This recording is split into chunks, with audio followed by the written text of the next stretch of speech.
بانو قدسیہ کہتی ہیں، روح میں حیا نہ ہو تو رنگ برنگے حجاب بھی کام نہیں دیتے۔ عورتوں کا شوق رکھنے والا مرد اور پیسوں کا شوق رکھنے والی عورت کبھی وفادار نہیں ہو سکتے۔ جس عورت کو غصے میں بھی شوہر کا پیار نظر آتا ہے، وہی عورت گھر کو چلانے کا ہنر جانتی ہے۔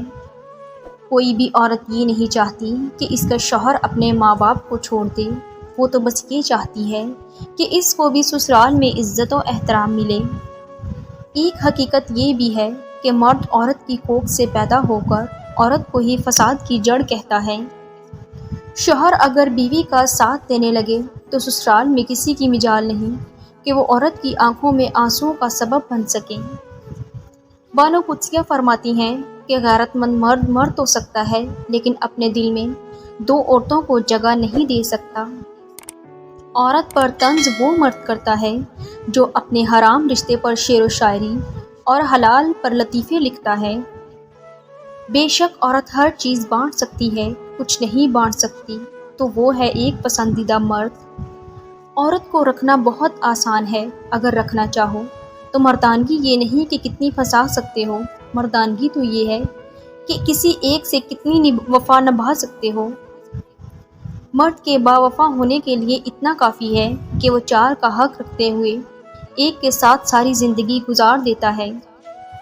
تم جب کسی عورت سے محبت کرتے ہو تو وہ خوبصورتی سے چمک اٹھتی ہے اور وہ چمک اس کی آنکھوں میں پھیل جاتی ہے۔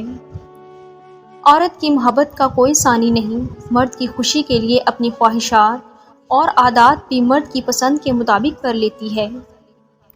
مرد کو دنیا کی کوئی چیز نہیں بدل سکتی سوائے اس کے جس عورت سے وہ محبت کرتا ہے۔ دنیا کا سب سے بڑا جھوٹ کہ میں تمہاری تکلیف کو سمجھ سکتا ہوں، جبکہ جس پر گزرتی ہے اسے ہی معلوم ہوتا ہے۔ عورت ایک ایسی مخلوق ہے جسے ایک مرد بار بار دھوکہ دے پھر بھی وہ کچھ وقت بعد اس پر پہلے جیسا یقین کر لیتی ہے۔ عورتوں کا دکھ بہت ہی گہرا ہوتا ہے، اس لیے جس شخص نے ایک اداس عورت کو خوش کیا، اس نے بہت اچھا کام کیا، گویا اس نے دنیا کے تمام غموں کو ختم کر دیا۔ جب مرد کی عورت میں دلچسپی کم ہونے لگے اور عورت کو وقت نہ دے تو عورت کو چاہیے دو کام کرے۔ مرد سے اپنی قدر کروانی ہے تو مرد کے سامنے بے بسی کا اظہار کرتی رہے۔ مرد کو کچھ وقت کے لیے اکیلا چھوڑ دے اور خود پر کام کرنا شروع کر دے۔ عورت کی تین عادتیں مرد کو محبت کرنے پر مجبور کر دیتی ہیں: نرم دل، حیادار، خوش اخلاق۔